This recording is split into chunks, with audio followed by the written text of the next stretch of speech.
बाबा ने कहा कि अशरीरी होकर 1 सेकेंड अभ्यास करो। अभी साउंड करते करते ज्यादा साउंड में आ गए। 1 सेकेंड के लिए अशरीरी हो जाएं।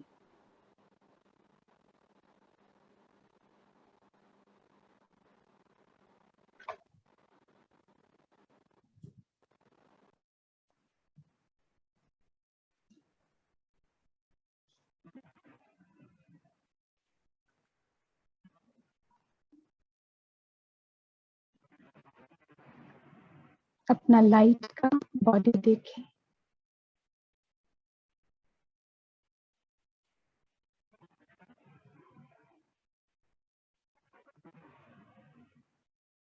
सूक्ष्म वतन में पहुंच जाएं अपने सूक्ष्म शरीर के साथ।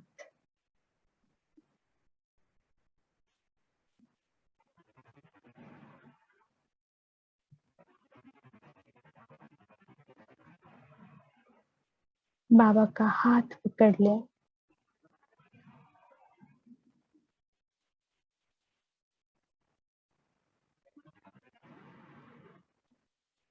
और फिर वापस शरीर में प्रवेश करें सृष्टि रंगमंच पर।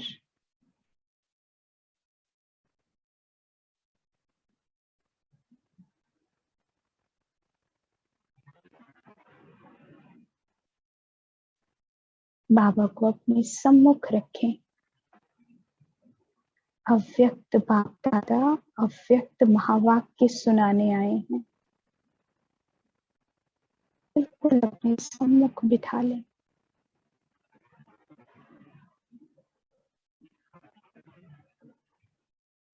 ओम शांति। बाबा ने कहा अशरीरी होकर फिर शरीर में आने का अभ्यास पक्का होता जाता है। स्पीकिंग पर हमें तो नहीं सुनाई दे रहा। जहाँ पे जो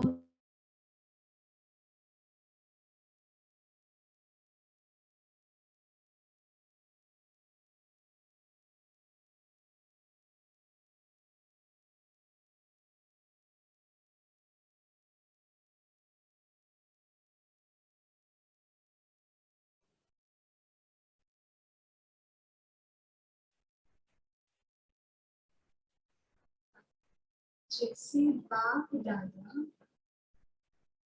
और शरीर से शरीर में आता है, वैसे ही तुम सभी बच्चों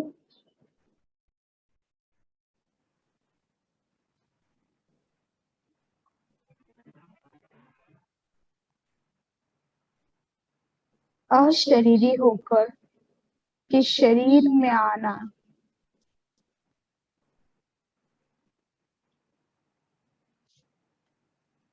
अव्यक्त स्थिति में स्थित होकर फिर व्यक्त में आना है। बाबा ने क्या कहा? 2 पॉइंट्स बोले, बहुत इंपॉर्टेंट।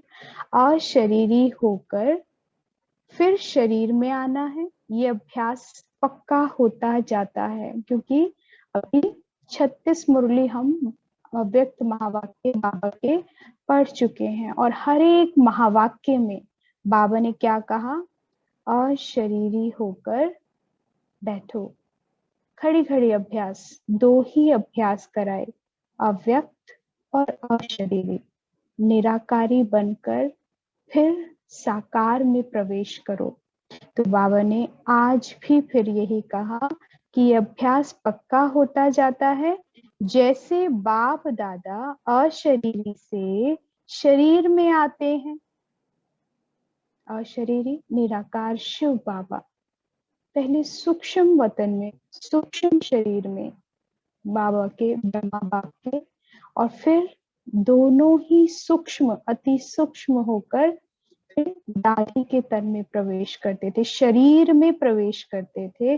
वैसे ही बाबा कहते तुम सभी बच्चों को अशरीरी होकर के शरीर में आना है, अव्यक्त स्थिति में स्थित होकर फिर व्यक्त में आना है। दोनों पॉइंट्स बहुत इंपॉर्टेंट है। अव्यक्त से व्यक्त होना है, अशरीरी से शरीर में आना है। अव्यक्त स्थिति का हम अनेक बार बता चुके हैं। निराकारी, निर्विकारी, निरअहंकारी, परोपकारी और अलंकारी, ये पांचों ही गुण हमारे अंदर आ जाएं।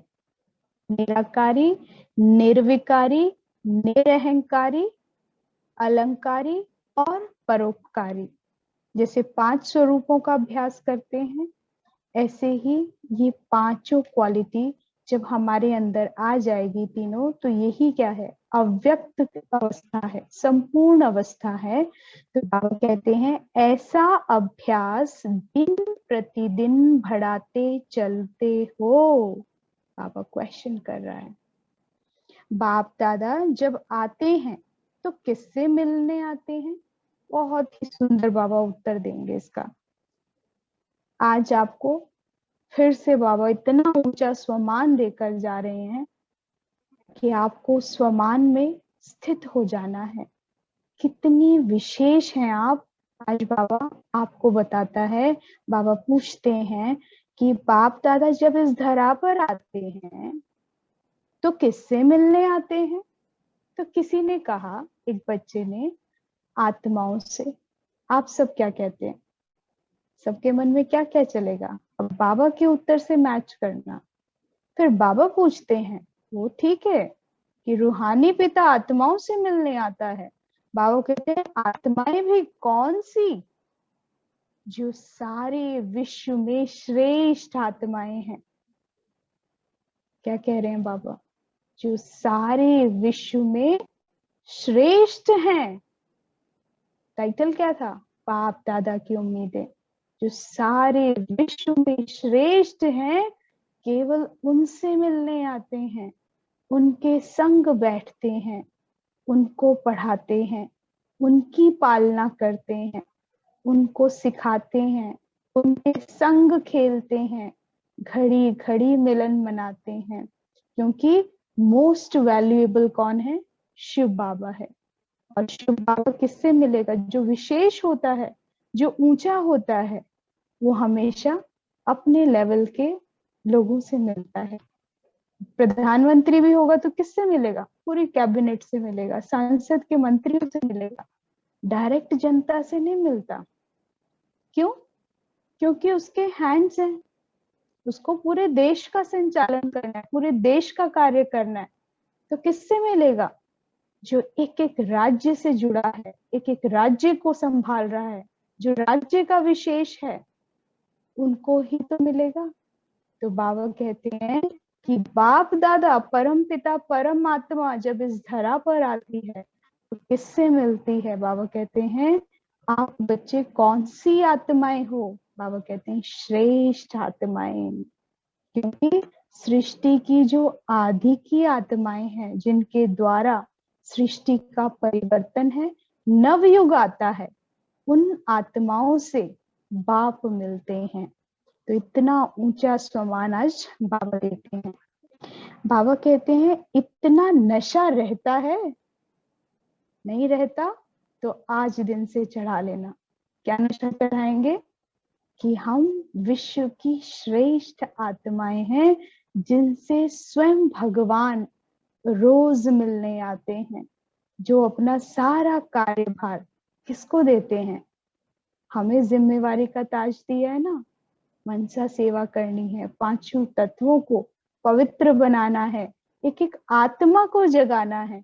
तो बाबा कहते हैं ऐसी आत्माओं से बाप दादा मिलन मनाते हैं। श्रेष्ठ आत्माओं को ही सर्वशक्तिवान के मिलन का सौभाग्य प्राप्त होता है। श्रेष्ठ आत्माओं को कौन सा सौभाग्य प्राप्त है?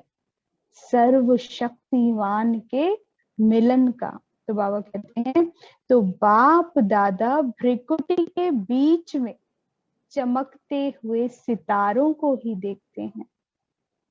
स्थित हो जाएं मस्तक के बीचों बीच। जो बाप जिस दृष्टि से मुझे देख रहा है, आज स्वयं को निहार लो उसी दृष्टि से, वैसी ही वृत्ति बना लो। मैं विश्व का श्रेष्ठ भाग्यवान सितारा मस्तक के बीचों बीच। बाबा कहते हैं तुम सितारों को किस किस नाम से बुलाया जाता है? दुनिया में सितारे होते हैं ना, तो सितारों के अनेकानेक नाम हैं। कैसे बुलाते हैं? बाबा कहते हैं एक तो लकी सितारे भी हो, भगवान का चुनाव हो तो कितने लकी हो। बाबा कहते हैं दूसरा नैनों के सितारे भी, नैनों के सितारे कहा जाता है ना, मेरा लकी स्टार, मेरे नैनों का नूर, दुनिया में ऐसे पुकारते हैं। बाबा कहते हैं और बाबा कहते हैं और कौन से सितारे हो? लकी स्टार भी हो, नैनों के सितारे भी। उसकी दृष्टि इतनी बड़ी सृष्टि पर किस पर पड़ी? हम पर पड़ी, तो उसके नैनों के नूर हुए। और तीसरा बाबा क्या कहते हैं? और कौन से सितारे हो? जो कार्य अब बच्चों का रहा हुआ है उस नाम के सितारे को भूल गए हो। जो मेहनत का कार्य है वह भूल गए हो। बाबा कहते हैं जिस नाम के लिए, जो नाम का सितारा है और जिसका जो कार्य है वो मेहनत का कार्य भूल गए हो। बाबा याद दिलाते हैं बाप दादा की उम्मीदों के सितारे हो। बाबा कहते हैं याद करो अपने कर्तव्य को, बाप दादा के उम्मीदों के सितारे हो। बाप दादा के जो गाए हुए हैं वही कार्य अब रहा हुआ है। बाप दादा का जो गाया हुआ है वही कार्य अब रहा हुआ है। आशा का दीपक पिछले महावाक्यों में पता है ना, एक दीप से दूसरा दीप जगाना, आप समान बनाना। तो बाबा कहते हैं कि बाप दादा के जो गाए हुए हैं वही कार्य अब रहा हुआ है। बाप दादा जो उम्मीदें बच्चों से रखते हैं वह कार्य पूरा किया हुआ है। बाबा पूछते हैं जो उम्मीदें बाबा ने रखी हैं क्या वह कार्य पूरा किया हुआ है, फिनिश हो गया?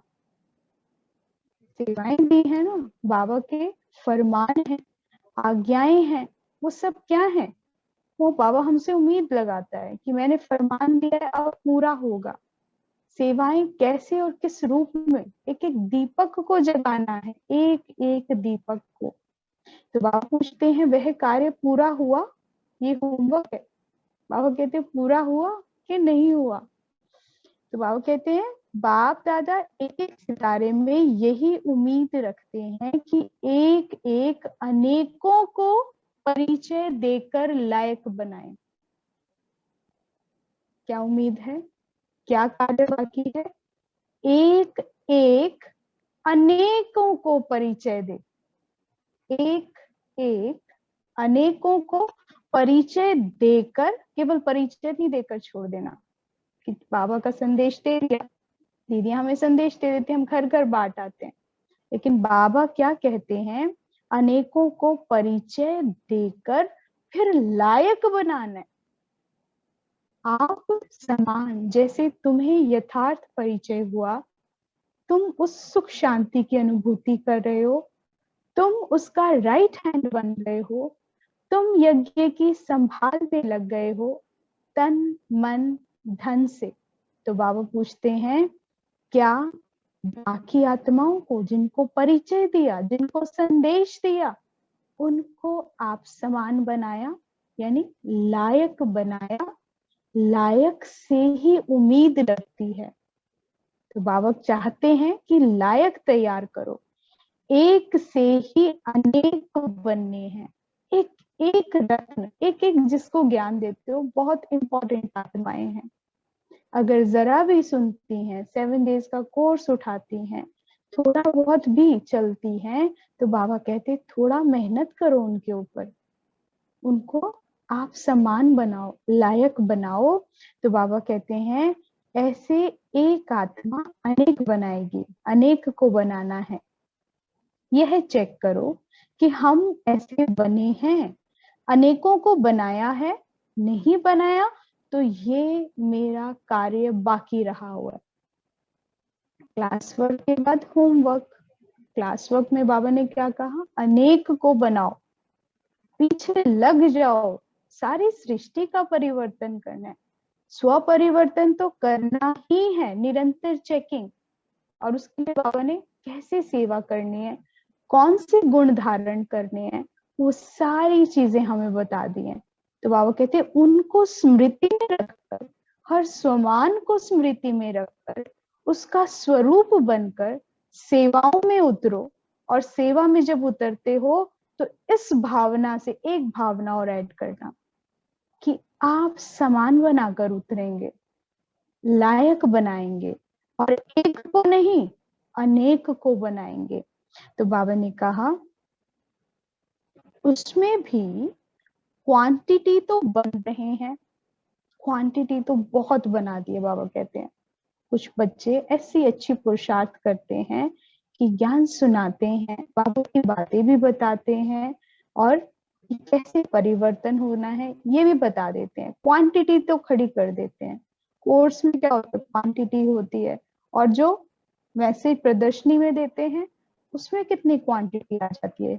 लेकिन क्वांटिटी से ऊपर बाबा कहते हैं क्या है, बाबा को क्या चाहिए, लायक वर्ड बोला। तो बाबा ने कहा लेकिन क्वालिटी वाले बनाना है, क्वांटिटी नहीं, क्वालिटी। क्वालिटी बहुत इंपॉर्टेंट है। क्वालिटी क्या होती है, डिग्री ऑफ एक्सीलेंस, परफेक्शन, जो स्टैंडर्ड्स मेंटेन कर दिए जाते हैं ना किसी भी चीज के, उसके साथ कंपेयर करते हैं। जैसे बाबा ने देव आत्मा के लिए क्या स्टैंडर्ड्स तैयार कर दिए हैं, 16 कलह संपूर्ण, संपूर्ण निर्विकारी, मर्यादा पुरुषोत्तम। फिर मर्यादा पुरुषोत्तम में कौन कौन आ जाएंगे, 16 कला में क्या है उसकी भी आगे डिटेल है। तो बाबा कहते हैं ये क्या हो गया, degree of standard, degree of excellence हो गया। अब यहाँ पर ये स्टैंडर्ड्स के साथ खुद को कंपेयर करो कि मैं वहां तक उतना हूं, तुम इस कार्य पे लगे रहना। ये है स्व परिवर्तन।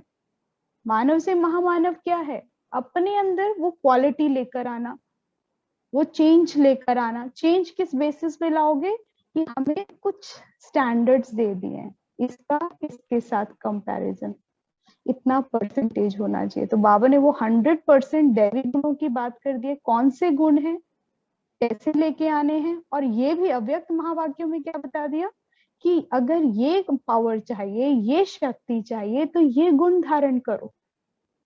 कैसे कैसे ये शक्ति आएगी और कैसे इसके पीछे कौन से गुण चाहिए, कहाँ अंतर्मुखता चाहिए, कहाँ एकाग्रता चाहिए। तो बाबा कहते हैं और उससे क्या इफेक्ट होगा, कौन सी शक्ति आएगी, परखने की शक्ति आएगी, कैसे आएगी।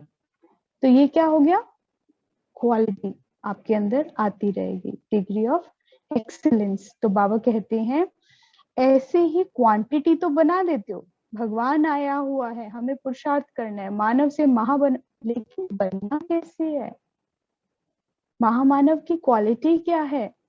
फिर बाबा कहते हैं उनको वो पुरुषार्थ का लेवल क्या है, कैसे पुरुषार्थ कराएंगे।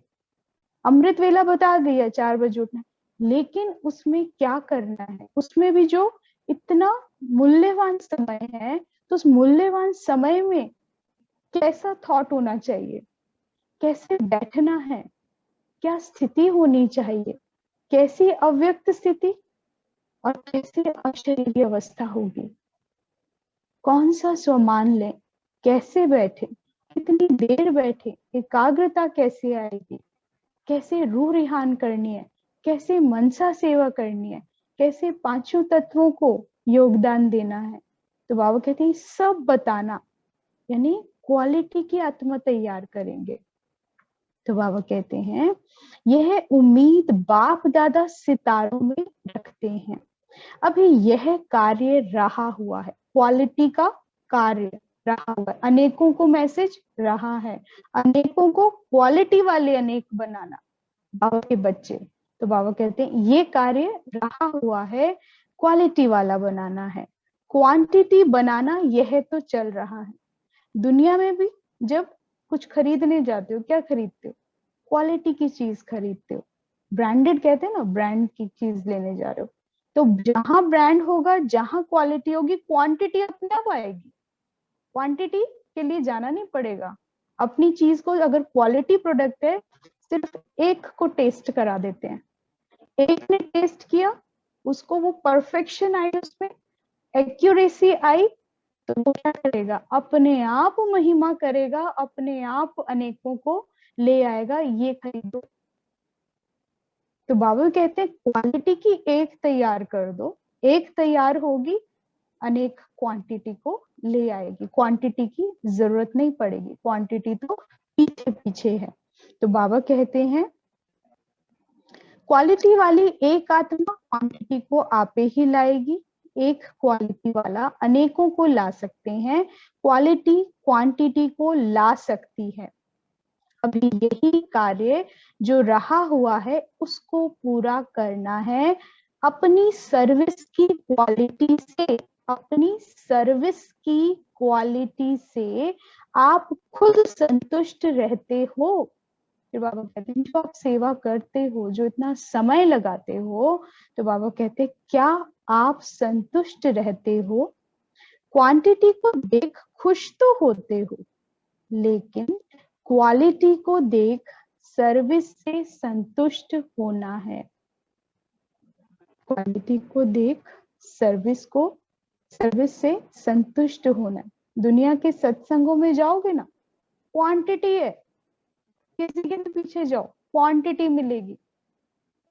चाहे सदगुरु की क्वांटिटी आप देख लो, किसी की भी देख लो, लेकिन बाबा के घर में क्वालिटी सोल्स हैं।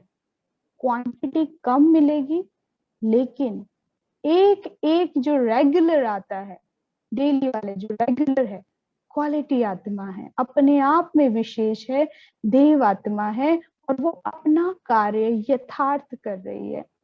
गृहस्थ में रहते हैं तो गृहस्थ में सबको तैयार कर रहे हैं।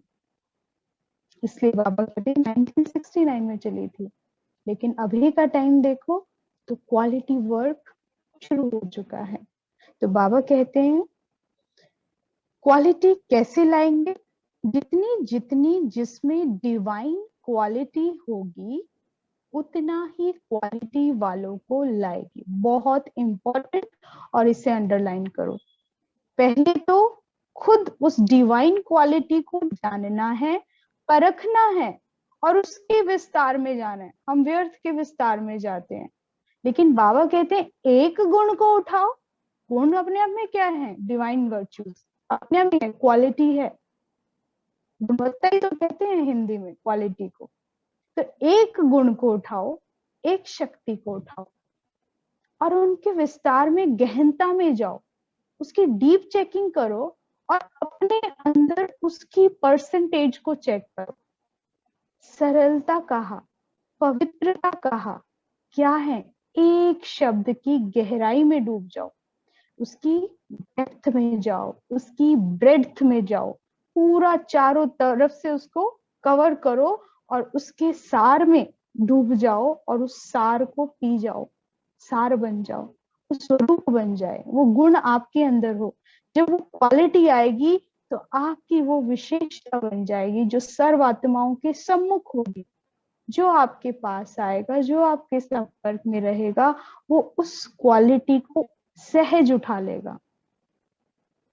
सहज, क्योंकि संग का रंग लगता है।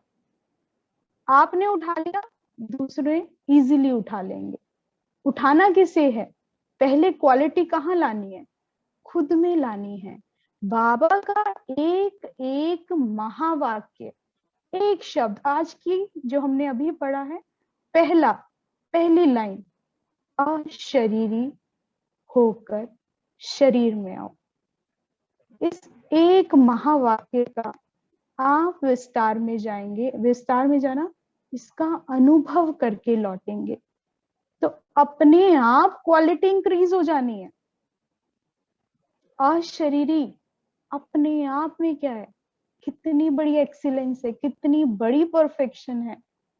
घड़ी घड़ी इस शरीर से डिटैच हो जाना कितनी बड़ी बात है, कितनी बड़ी है।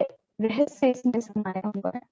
तो बाबा कहते हैं जितनी जितनी जिसमें डिवाइन क्वालिटी होगी उतनी ही क्वालिटी वालों को लाएगा। संग का रंग लगेगा, अट्रैक्शन भी किसकी है, आपके नजदीक भी कौन सी आत्माएं आएंगी।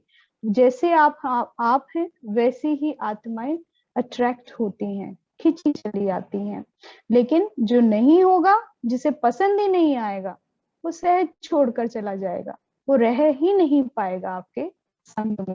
तो बाबा कहते हैं कई बच्चों को सभी प्रकार की मेहनत बहुत करनी पड़ती है, अपने पुरुषार्थ में भी तो सर्विस में भी। कोई को ज्यादा मेहनत करनी पड़ती है, कोई को कम। इसका कारण क्या है, बाबा पूछते हैं। कोई ज्यादा मेहनत करते हैं, कोई कम। पुरुषार्थ है ना। एक बार, कई बच्चे इतने स्मार्ट हैं, एक बार मुरली सुनेंगे, उसमें से 90% मुरली ऐसे छप जाती है। और कुछ क्या है, एक बार पढ़ेंगे, 2 बार पढ़ेंगे, 3 बार पढ़ेंगे, 1 साल से पढ़ रहे हैं, लेकिन बाबा के शब्द आज दिन तक अंदर नहीं जा रहे हैं।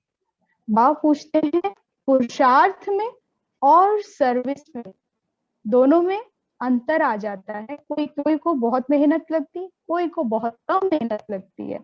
इसका कारण क्या है। इस कभी उसी को ही मेहनत लगती है, कभी फिर उन्हीं को ही सहज लगता है। ये भी आता है। बाबा एक चीज और बता रहे हैं कि कभी कभी उनको मेहनत भी लगती है, सहज लगता है, और कभी मेहनत भी लगती है। यह क्यों, बाबा पूछते हैं, ऐसा क्यों हो रहा है। धारणा की कमी के कारण मेहनत लगती है। फिर बाबा प्रश्न करें, क्या धारणा की कमी है जिसके कारण मेहनत लगती है। कई कर्तव्यों में तो लोग कह देते हैं कि इनके भाग्य में है ही नहीं। जब कुछ कर्तव्य निभाने पड़ते हैं तो फिर कुछ उनके एक्ट्स को देख के कह देते हैं इनके भाग्य में तो है ही नहीं, छोड़ो हम ही कर लेंगे। तो बाबा कहते हैं यहाँ तो ऐसे नहीं कहेंगे, इस विशेष कमी के कारण मेहनत लगती है। बाबा पूछ रहे हैं फिर से, श्रीमत पर चलना है फिर भी क्यों नहीं चल पाते। कोई भी कार्य में, चाहे पुरुषार्थ चाहे सर्विस में, मेहनत लगने का कारण यह है कि बातें तो सभी बुद्धि में, सारा ज्ञान बुद्धि में। अब बहुत अच्छे से मुरली को सुन रहे हैं, पढ़ रहे हैं, सुना भी रहे हैं, लेकिन इन बातों की महीनता में नहीं जाते। पुरुषार्थ कभी सहज लगना और कभी बहुत मुश्किल लगना। बाबा ने क्या कारण बताया, एक शब्द बताया कि ज्ञान की महीनता में नहीं जाते हैं। महीन बुद्धि को कभी मेहनत नहीं लगती। जो सूक्ष्म, महीन बहुत सूक्ष्म, तो सूक्ष्म बुद्धि जो होंगे उनको कभी मेहनत नहीं लगती। श्रीमत पर चलने के लिए भी महीन बुद्धि चाहिए। महीनता में जाने का अभ्यास करना है। दूसरे शब्दों में यह कहेंगे कि जो सुना है वह करना है, अर्थात उसकी महीनता में जाना है। बाबा क्या कह रहे हैं, महीनता में जाने का अभ्यास मतलब गहन जाना है, बहुत गहराई में उतरना है, और ऐसा उतरना है कि उसको राइट, एक्यूरेट, जिसे बाबा कहते हैं ना, यथार्थ परिचय, यथार्थ जो बच्चे समझ जाते हैं कि जो बाबा का भाव है समझाने का, कहने का, उसको सहज समझ जाए।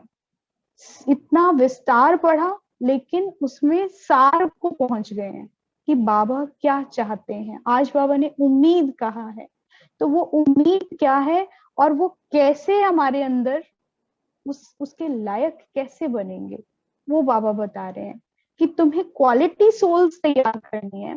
क्वालिटी सोल्स को भी कैसे तैयार करोगे, अब ये इंपॉर्टेंट पॉइंट है कैच करने का। इसकी महीनता में जाना है कि मैं कैसे क्वालिटी सोल बनूं। मुझे डिवाइन क्वालिटीज अपने अंदर बढ़ानी होगी, जिसे देखकर दूसरे अपने आप आएंगे। और उसके लिए क्या करना है, उसका पुरुषार्थ क्या है। बाबा कह रहे हैं कि ज्ञान को सुनते हैं, पढ़ते हैं, सुनाते हैं, रटने तक का है ये ज्ञान, लेकिन उसको उसकी महीनता में नहीं जाते, एक एक शब्द को यथार्थ नहीं समझ पाते कि सूक्ष्म क्या है। जब सूक्ष्म ज्ञान को समझेंगे तभी तो सूक्ष्म शरीर यानी कि अशरीरी विदेही अव्यक्त स्थिति तक पहुंच पाएंगे, क्योंकि मोटे रूप में नहीं केवल ज्ञान को। इसीलिए प्रश्न करते हैं कि हम सुनते रोज हैं लेकिन परिवर्तन नहीं आ रहा है। तो बाबा कहते हैं परिवर्तन क्यों नहीं आता है, कारण क्या है। फिर बाबा बताते हैं जैसे दही को बिलोर कर महीन करते हैं, कितनी चर्निंग करनी पड़ती है दही की, कैसा दही होता है, और उसके बाद जब उसकी चर्निंग होती है तो रिजल्ट क्या होती है, इतना स्मूथ सॉफ्ट, कितना लाइट वेट हो जाता है।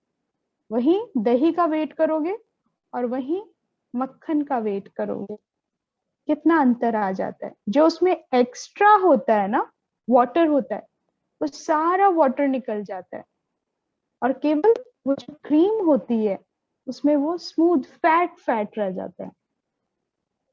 जो भी प्रोटीन्स होंगे, एक्स्ट्रा चीजें होंगी, वो सारी सेपरेट हो जाएंगी। लेकिन सिर्फ मक्खन में क्या रह जाता है, फैट कंटेंट रह जाता है और बहुत हल्का सा मॉइस्चर हो जाता है। तो कितना लाइट और कितना स्मूथ होता है। ऐसे ही ज्ञान को जब हम पढ़ रहे हैं और जब उसका मनन करते हैं, मनन शक्ति भी बढ़ती है। और उसके साथ क्या होगा, मनन के साथ आपका जो अनुभव निकल कर आएगा, जब आप उसे प्रैक्टिकल में लाएंगे, मनन वाला हमेशा प्रैक्टिकल में लाएगा। प्रैक्टिकल में लाना ही बाबा कहते हैं मगन है। मगन अवस्था किसे कहेंगे, जिसने मनन किया होगा वही मगन तक पहुंचेगा, वही परफेक्शन की स्टेज पर है, वही एक्सीलेंस है। तो बाबा कहते हैं वही कहेंगे डिवाइन क्वालिटीज हैं। लेकिन मनन नहीं किया होगा, सिर्फ सुना सुना या रटा होगा, तो वो रटने तक ही है, अनुभव नहीं बनेगा। अनुभव की अथॉरिटी बाबा ने कहा सबसे बड़ी अथॉरिटी है, और वो कैसे आती है, मनन से आती है, चर्निंग। जिसे बाबा कहते हैं कि दही को बिलोएंगे तो मक्खन तैयार हो जाता है, एक्स्ट्रा निकल जाएगा, वेस्ट निकल जाएगा सारा, केवल सूक्ष्म, जो सूक्ष्म चीज है वो बहुत ही लाइट होगी, हल्की होगी। और बाबा कहते हैं कि यह भी महीनता में जाने की बात है। महीनता की कमी के कारण मेहनत होती है। महीनता में जाने की बजाय उस बात को मोटे रूप में देखते हैं। सर्विस के समय भी महीन बुद्धि हो। कई बार क्या है, किसी के शब्दों पर चले जाते हैं हम, लेकिन कई बार कोई क्रोध कर रहा है, कोई इरिटेट हो रहा है, वो जो बोल रहा है वो नहीं चाहता है, ना वो बोलना चाहता है, उसके पीछे वो बिहेवियर जो है वो तो रिजल्ट है। लेकिन उसको चाहिए क्या, वो कुछ और बोल रहा है लेकिन चाहता कुछ और है, जिसे वो एक्सप्लेन नहीं कर पा रहा है, उसमें हेजिटेशन होती है।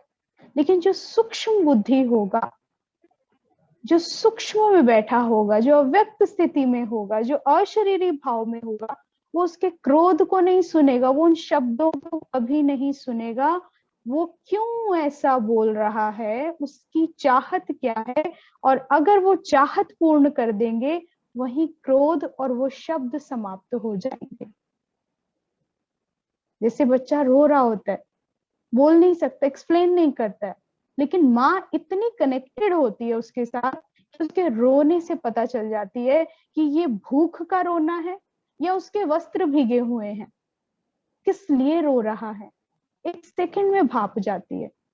जब भूख लगेगी तो कपड़े भी धो रही होगी तो वहां से भागती आएगी, भूख लगी है मेरे बच्चे को, आवाज नहीं सुनती है। कितना सूक्ष्म कैचिंग है उसकी, क्योंकि जुड़े हुए हैं ना, कनेक्शन है। निरंतर बुद्धि किससे, माँ और बच्चे की आपस में कनेक्टेड है, कहीं और होती ही नहीं। काम हो रहा है लेकिन बुद्धि कनेक्टेड है।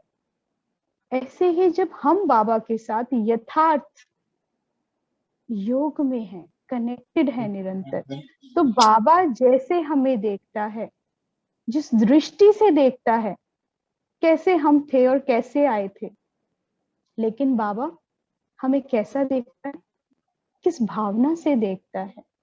कभी सितारा देखता है, कभी दीपक कहता है, कभी रूहानी बच्चे कहता है, कभी फरिश्ते कहता है, फरिश्तों की महफिल में आया हूं। कितने अनेका अनेक हमारे भावों को पकड़ता है, इतनी ऊंची दृष्टि से देखता है। उसकी ऊंची दृष्टि से देखने का अर्थ हमें महिमा करना नहीं है, हमें वो बनाना है। वो जो कह रहा है, वो जो सोच रहा है, उसको जो संकल्प आया है, वो उस दृष्टि से हमें देखता है। उसका देखना हमारा नव निर्माण होना है। तो बाबा भी कहते हैं कि तुम्हें भी इतना महीन होना है इस ज्ञान को अंदर, इतना, ये अंतरात्मा, आत्मा नहीं, यानी कॉन्शियस तक नहीं, केवल कॉन्शियस में नहीं रहे, चेतना तक नहीं, वो उड़ जाएगा बहुत जल्दी। लेकिन यही बार बार जब हम इसका रिपीटिशन करते हैं, बार बार रिवीजन करते हैं, बार बार चिंतन करते हैं, तो यही कॉन्शियस हमारे सब कॉन्शियस के अंदर चली जाती है। जिसे आप लोग कह देते हो मेरी अंतरात्मा से आवाज आ रही है, ऐसा करना है। तो ऐसी अंतरात्मा आवाज मतलब सब कॉन्शियस में कैसे जाता है? जब रिपीटिशन किसी भी एक्ट का, किसी भी थॉट का, चाहे वेस्ट चाहे नेगेटिव, और वही डेवलपमेंट ऑफ संस्कार है, वही आपकी हैबिट्स बन रही है, वही संस्कार बन रहे हैं जो सब कॉन्शियस में जाके सेट हो जाता है। तो कितना ज्ञान का चिंतन, जो जितना ज्यादा सुनेगा, जितना पढ़ेगा, जितना लिखेगा। ब्रह्मा बाबा क्यों संपूर्ण हुए?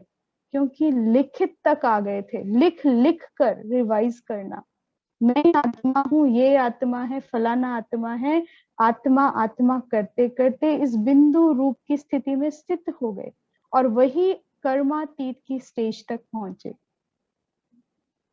जो शरीर छूटने के बाद भी उस कर्मातीत अवस्था का पूरा व्याख्या इस 1969 में बाबा ने दिया कि कैसे शरीर भी छूटा, तो कैसे छूटा। तो बाबा बताते हैं, कहते हैं कि ज्ञान महीनता में जाने की बजाय उस बात को मोटे रूप में देखते हैं। सर्विस के समय भी महीन बुद्धि हो, मतलब बाबा कई मुरली में कहते हैं नब्ज देखकर ज्ञान देना है, सीधा ज्ञान नहीं दे देना। बस दिख रही है आत्मा, हमें ज्ञान देना है, ज्ञानी है, इनको कुछ नहीं पता, इनको ज्ञान सुनाओ। तो वो आपको बहुत अजीब समझेंगे, लेकिन उनको समझोगे, जानोगे कि ये कौन से लेवल की आत्मा है, इसको क्या चाहिए, और ज्ञान भी कैसे सुनाना है। तो बाबा कहते हैं सर्विस के समय भी महीन बुद्धि हो, ज्ञान की महीनता में जाकर उसको सुनाओ। केवल आत्मा नहीं, आत्मा का जो आपने अनुभव किया है उसको सुनाओ। तो बाबा कहते हैं और उस ज्ञान की महीनता में ले जाएं तो उनको भी मेहनत कम लगेगी और अपने को भी कम लगेगी। इस महीनता की ही कमी है, अब यही पुरुषार्थ करना है। शारीरिक शक्ति भी कब आती है? तो बाबा पूछते हैं। एक और एग्जाम्पल बहुत सुंदर बाबा बता रहे हैं महीनता का। शारीरिक शक्ति भी कब आती है? अब भोजन महीन रूप से खाओ तो उस भोजन की शक्ति बनती है। मतलब चबा चबा के, कहते हैं ना 32 बार एक बाइट को चबा के खाओगे, फिर उस निवाले को अंदर लेकर जाना, नहीं तो वो डाइजेस्ट नहीं होता है। तो बाबा भी कहते हैं कि जब भोजन महीन रूप से खाओ तो उस भोजन की शक्ति बनती है। भोजन का महीन रूप क्या बनता है? खून। जब खून बन जाता है तब शक्ति आ जाती है, मतलब पूरा प्रोसेस हो जाता है, डाइजेशन हो गई, एसिमिलेशन हो गई। अब क्या है कि वो सारे के सारे जो कंपोनेंट्स थे, मिनरल्स, विटामिन, प्रोटीन, फैट, अब वो तैयार, मतलब सूक्ष्म में आ गया। इतनी स्थूल अन्न जो था अब वो ब्रेक हो के इतना ज्यादा महीन हो चुका है कि अब वो केवल कंपोनेंट बन चुके हैं और ब्लड में आ चुके हैं, ब्लड तैयार हो जाता है।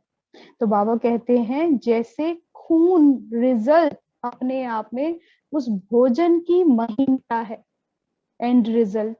तो बाबा कहते हैं तो अब सिर्फ बाहर के ऊपर के रूप को ना देखते हुए अंदर जाने की कोशिश करो। केवल बाहर स्वमान शब्द नहीं, अब स्वरूप इतना उसको अनुभव करो, इतना आपके अंदर मनन हो, इतना आपके अंदर भीतर में उसका वर्णन चले कि आपके नयन चयन उस गुण को, उस ज्ञान को, उस हर खजाने को, उस शक्ति को प्रत्यक्ष करें, जैसे भोजन ब्लड बना देता है। तो अब ऐसे हमारे भीतर ये ज्ञान रूपी भोजन चलना चाहिए। तो बाबा कहते हैं तो अब सिर्फ बाहर के ऊपर के रूप को ना देखते अंदर जाने की कोशिश करो। जितना हर बात में अंदर जाएंगे तब रत्न देखने में आएंगे और हर एक बात की वैल्यू का पता पड़ेगा। जितना ज्ञान की वैल्यू, सर्विस की वैल्यू का मालूम होगा, उतना आप वैल्यूएबल रत्न बनेंगे। जितनी भावना से इस ज्ञान का मनन चिंतन फिर सेवाओं में उतरेंगे, जैसा पुरुषार्थ फिर सेवा भी उस भावना से उतरेंगे। बाबा कहते हैं इतनी वैल्यू आप उसको देंगे तब आप भी वैल्यूएबल रत्न बन जाएंगे। क्यों? क्योंकि जो भी कार्य एकाग्रता और भावना से किया जाता है फिर उसकी क्वालिटी आपके अंदर सहज आ जाती है। तो बाबा कहते हैं आप वैल्यूएबल रत्न बनेंगे। ज्ञान रत्नों की वैल्यू कम करते हो तो खुद भी वैल्यूएबल नहीं बन सकते। एक एक रत्न की वैल्यू को परखने की कोशिश करो। जोहरी कैसे परखता है? उसके पास कोई भी ग्राहक आएगा, कैसा भी रत्न ले आएगा, वो उसको खरीदने की कोशिश करता है, उसको खाली हाथ नहीं भेजने की। वो कहता है इसका इतना मूल्य है, अच्छा थोड़ा सा और लगा देता हूँ, लेकिन आप ये दे दो मुझे। जो बहुत बड़ा जूलर होगा ना, वो कभी खाली हाथ लौटने नहीं देगा।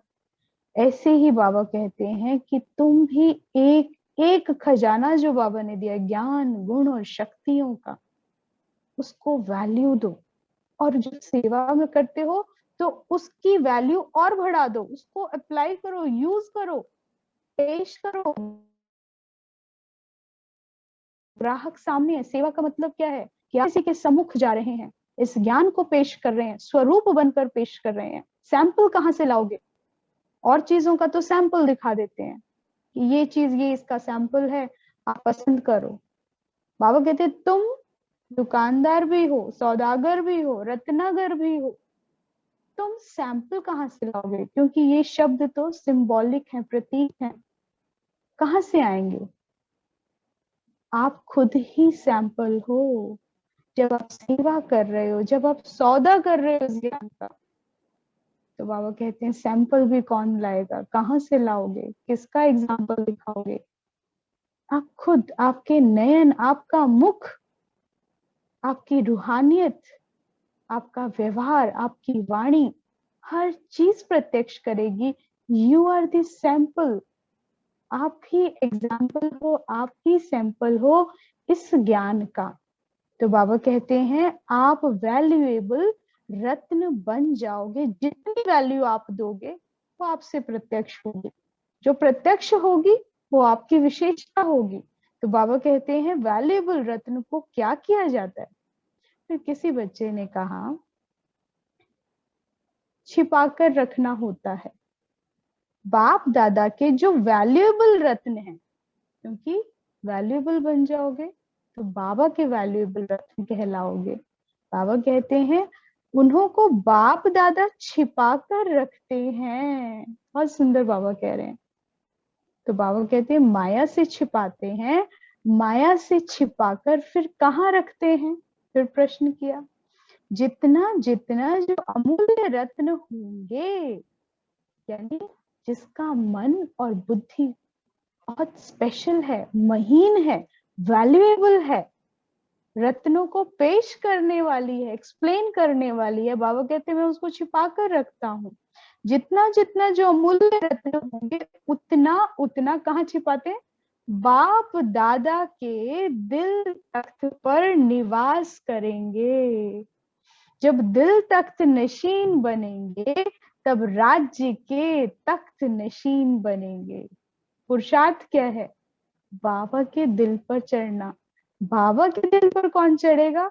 जो बाबा से प्यार, मुरली से प्यार और मुरली की गहनता में जाएगा। बाबा को खुश करना कोई बड़ी बात नहीं है। मुरली ही उसको पढ़ना, उसको साधना जीवन में मुरली जो कह रही है उसको प्रत्यक्ष करना, उसको पेश करना, उसको कर्तव्य बना लेना अपनी जिंदगी का। ये मेरा कर्तव्य है, अपना कर्तव्य निभाए बगैर मैं रह नहीं सकता। तो बाबा कहते हैं वो दिल तख्त नशीन बन जाते हैं। बाबा ऐसे अमूल्य रत्नों को अपने दिल में छुपा कर रखते हैं। तो बाबा कहते फिर वही बच्चे राज्य के तख्त नशीन बनेंगे। तो संगम युग का कौन सा तख्त है? कौन सा तख्त है? तख्त है वो बैगर हो। संगम पर बाबा कह रहे हैं बैगर हो या यहाँ पर भी तख्त है। सतयुग में तो तख्त है, कलयुग में नो तख्त। अभी कौन सा है?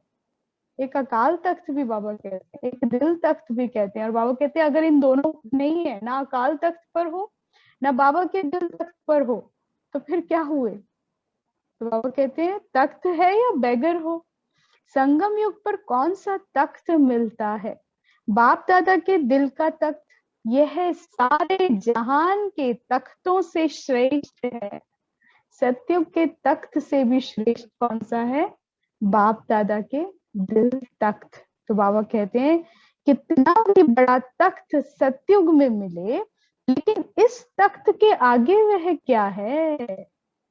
इस तख्त पर रहने से माया कुछ नहीं कर सकती। इस पर रहने से माया के सर्व बंधनों से मुक्त रहेंगे। माया का पहरा है ही नहीं। जहां बाप है वहां कुछ और है ही नहीं। इसलिए बाबा कहते हैं बात नहीं करो, बाप को याद करो।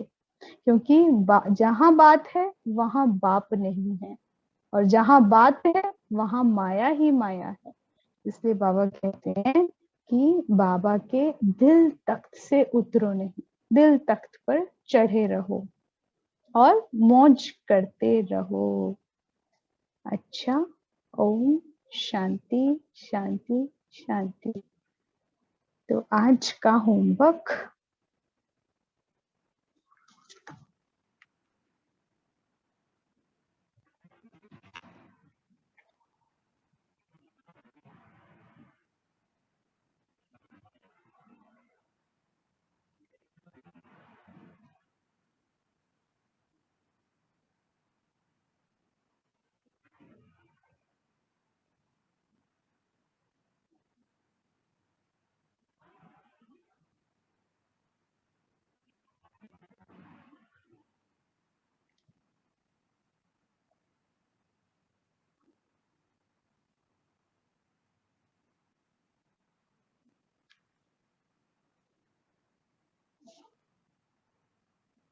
आज अंकिता बहन नहीं है तो होमवर्क भी रह गया। तो आज का होमवर्क है अशरीरी होकर शरीर में आना है। जो पहला पहला अभ्यास बाबा ने आते ही बताया। बाबा ने कहा अब यह अभ्यास हटा दो, घड़ी घड़ी शरीर में आना और फिर अशरीरी हो जाना। दूसरा बाबा ने कहा अव्यक्त स्थिति में स्थित होकर व्यक्त में आना है। जब भी बात करनी है, जब भी बोलना है, अब एक और अभ्यास बढ़ाएंगे। अव्यक्त स्थिति में स्थित ज्यादा से ज्यादा हर कर्म हर बोल से पहले अव्यक्त होने का अभ्यास, और फिर व्यक्त में आना है। उससे कोई विकर्म नहीं बनेगा। फिर बाबा ने एक और कहा कि एक एक रत्न को परखने की कोशिश करो, यानी महीनता में जाओ। ज्ञान रत्नों की महीनता में जाना है। हर एक गुण उसके अंदर डिटेल में जाओ। ये होमवर्क स्टार्ट करो। बाबा ने कितने गुण बताए हैं और हर एक गुण को चाहे प्रेम है, चाहे सुख है, इसकी महीनता में जाना, यानी अनुभव की अथॉरिटी बनकर आना और उस अनुभव को लेकर आना कि प्रेम है क्या, मोह और प्रेम में अंतर क्या है। 5 क्वेश्चन बताते हैं ना, what, why, where, when, how. तो ये कब, कैसे, क्या, ये सारे प्रश्न लगाओ हर एक खजाने के आगे, हर एक रत्न के आगे। प्रेम क्या है, कैसा है, अंतर क्या है उसके अंदर, मोह और प्रेम किसे कह दिया है। बाबा लवलीन शब्द कह देता है, कितने स्नेही कह देता है, इन सब में अंतर है, और है तो फिर क्या है। जब ऐसे महीनता में जाएंगे, ऐसे परखने लगेंगे एक एक रत्न को, तो बाबा कहते हैं आप क्या बन जाएंगे, मोस्ट वैल्यूएबल रत्न बन जाएंगे। तो ऐसा अभ्यास करना है। और अब बाबा की याद में बैठते हैं।